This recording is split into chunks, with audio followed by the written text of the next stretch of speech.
ദുരിതത്തിലാഴ്ത്തുന്നതാണ് ശ്യാമത്തിന്റെ പ്രമേയം. കൃഷ്ണ, ശ്രുതി നായർ എന്നിവർ നായകനും നായികയുമായ ശ്യാമത്തിൽ മാമുക്കോയ, ഐ.എം. വിജയൻ, അനിൽ മുരളി എന്നിവരാണ് മറ്റ് അഭിനേതാക്കൾ. ബാലഭാസ്കറാണ് സംഗീതം നൽകിയിരിക്കുന്നത്. കഥാപാത്രത്തെക്കുറിച്ച് വിശദീകരിക്കാനായി KPSC ലളിത ഞങ്ങളുടെ തിരുവനന്തപുരം സ്റ്റുഡിയോയിലെത്തിയിട്ടുണ്ട്. ശ്രീമതി ലളിത, വളരെയധികം നന്ദി ഞങ്ങളുടെ സ്റ്റുഡിയോയിലെത്തിയതിന്. എന്താണ് ശ്യാമത്തിലെ കഥാപാത്രം?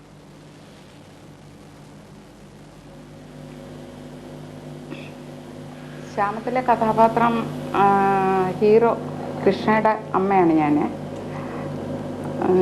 കൃഷ്ണൻ ഞാനുമായിട്ട് കാണുന്നത് തന്നെ ഇല്ലയെന്ന് വേണം പറയാനായിട്ട്. ഒരു അസുഖം ബാധിച്ച് അദ്ദേഹം മരിച്ചു പോകുന്നു. അദ്ദേഹത്തിൻ്റെ 2 കുട്ടികൾ ഉണ്ട്, ഭാര്യയുണ്ട്.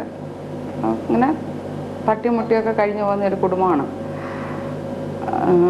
ആ കുട്ടികൾക്ക്, എൻ്റെ മകന് ആദ്യം അസുഖം ഉണ്ടായിരുന്നു. അത് കഴിഞ്ഞിട്ട് ഈ കുട്ടികൾക്കും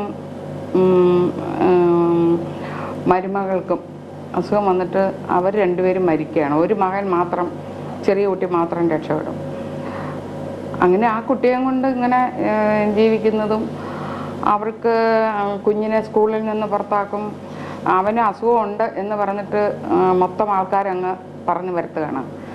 അതിൽ നിന്നുണ്ടാകുന്ന വേദനയും അവൻ്റെ മാനസിക സംഘർഷവും ഒക്കെയാണ് പടത്തിൻ്റെ മെയിൻ ത്രെഡ്. അതിൽ എനിക്ക് വളരെ നല്ല വേഷമാണ്.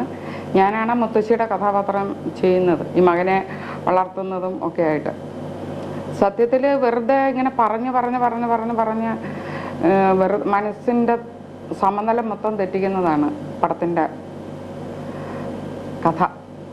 ഈ കഥാപാത്രം എത്ര കണ്ട് അഭിനയത്തിൽ ഒരുപാട് മാതൃകഥാപാത്രങ്ങൾ KPSC ലളിതയുടേതായിട്ടുണ്ടായിട്ടുണ്ട്. ഈ കഥാപാത്രം എത്ര കണ്ട് അതിൽ നിന്ന് എന്തെങ്കിലും തരത്തിൽ വ്യത്യാസപ്പെട്ടിരിക്കുന്നുവോ, അല്ല അഭിനയം കൂടുതൽ തൻ്റെ ഇതുവരെയുള്ള ആ അഭിനയ സാധ്യതകളെല്ലാം തന്നെ കൂടുതൽ നൽകേണ്ടി വന്നിട്ടുണ്ടോ ഈ കഥാപാത്രത്തിന്?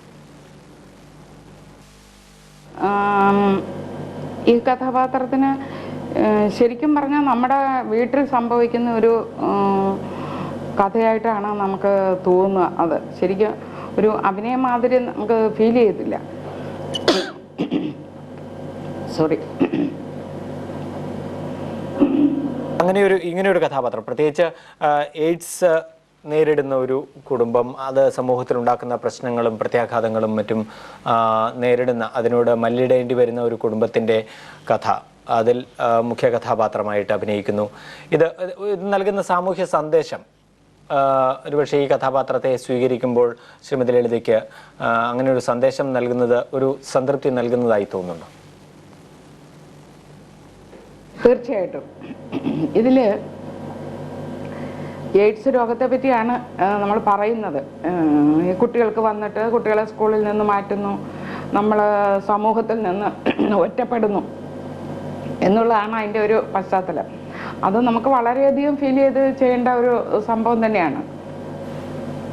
കുട്ടിക്ക് രോഗമില്ല എങ്കിൽ പോലും സമൂഹം അതിനെ തഴയുന്നു, സ്കൂളിൽ നിന്ന് പറഞ്ഞു വിടുന്നു എന്നൊക്കെ പറയുമ്പോൾ ഒരു മുത്തശ്ശി, ഈ മുത്തശ്ശിയുടെ ക്യാരക്ടറും അതെ, ഇവരുടെ ഭർത്താവ് ഒരു കഥകളി നടനായിരുന്നു.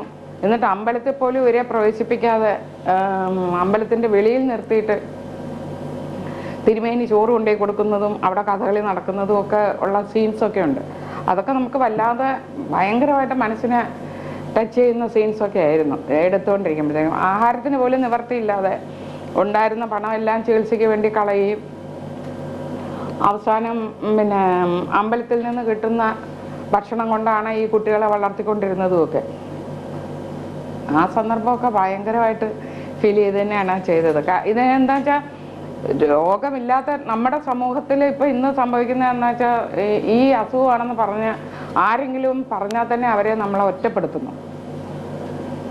അത് അവരുടെ മനസ്സിനെ എന്തുമാത്രം വേദനിപ്പിക്കുന്നു എന്നുള്ളത് നമ്മളൊന്ന് ചിന്തിച്ചാൽ മതി. നമുക്കാണിത് വരുന്നതെങ്കിൽ, നമ്മളോടാണ് ഇത് ആളുകൾ ഇങ്ങനെ പെരുമാറുന്നതെങ്കിൽ നമുക്ക് എത്ര വിഷമം ഉണ്ടാവും. അതാണ് ഞാൻ ഈ പടം അഭിനയിക്കുമ്പോൾ തന്നെ ഇപ്പം തൃശ്ശൂർ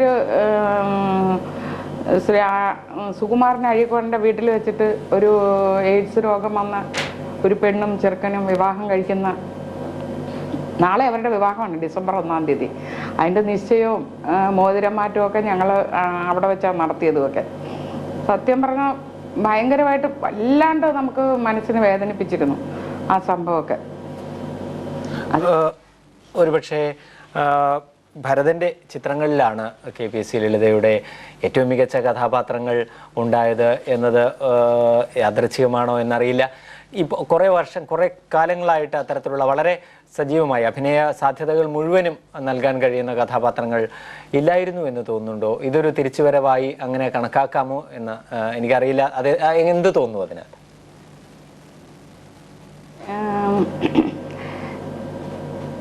ഭരതേട്ടൻ്റെ പടങ്ങളിൽ മാത്രമല്ല ഞാൻ നല്ല വേഷം ചെയ്തിരിക്കുന്നത്. അത് കഴിഞ്ഞ് ഞാൻ നാഷണൽ അവാർഡ് വാങ്ങിച്ച ജയരാജിൻ്റെ ഒരു പടമായിരുന്നു ശാന്തം. അതിൽ ഇതേമാതിരി ഭയങ്കരമായിട്ട് നമുക്ക് മനസ്സ് തുറന്ന് അഭിനയിക്കാൻ പറ്റിയ ഒരുപാട് മുഹൂർത്തങ്ങളുണ്ടായിരുന്നു. അതിൻ്റെ വേറൊരു വകഭേദമായിട്ടാണ് എനിക്ക് ശ്യാമം തോന്നുന്നത്. അങ്ങനെയാണ് വർക്ക് ചെയ്തുകൊണ്ടിരുന്നപ്പോൾ തോന്നിയിട്ടുള്ളത്. പിന്നെ സത്യനന്ദിക്കാടിൻ്റെ പടത്തിലൊക്കെ ഞാൻ എത്ര വ്യത്യസ്തമായിട്ടുള്ള വേഷങ്ങളൊക്കെ ചെയ്തിട്ടുണ്ട്. തീർച്ചയായും അതില്ല എന്നല്ല ശ്രീമതി ലളിത ഉദ്ദേശിച്ചത്. പക്ഷേ ഒരു ഓർമ്മ, അങ്ങനെ ഒരു ഓർമ്മ നിലനിൽക്കുന്നുണ്ടോ എന്നറിയാനും. എന്തായാലും വളരെയധികം നന്ദി ഞങ്ങളുടെ സ്റ്റുഡിയോയിലെത്തി ഈ കഥാപാത്രത്തെക്കുറിച്ച് വിശദീകരിച്ചതിന്, ന്യൂസ് നൈറ്റിൽ പങ്കെടുത്തതിന്. ന്യൂസ് നൈറ്റിൽ മറ്റൊരു ചെറിയ ഇടവേള കൂടി. News night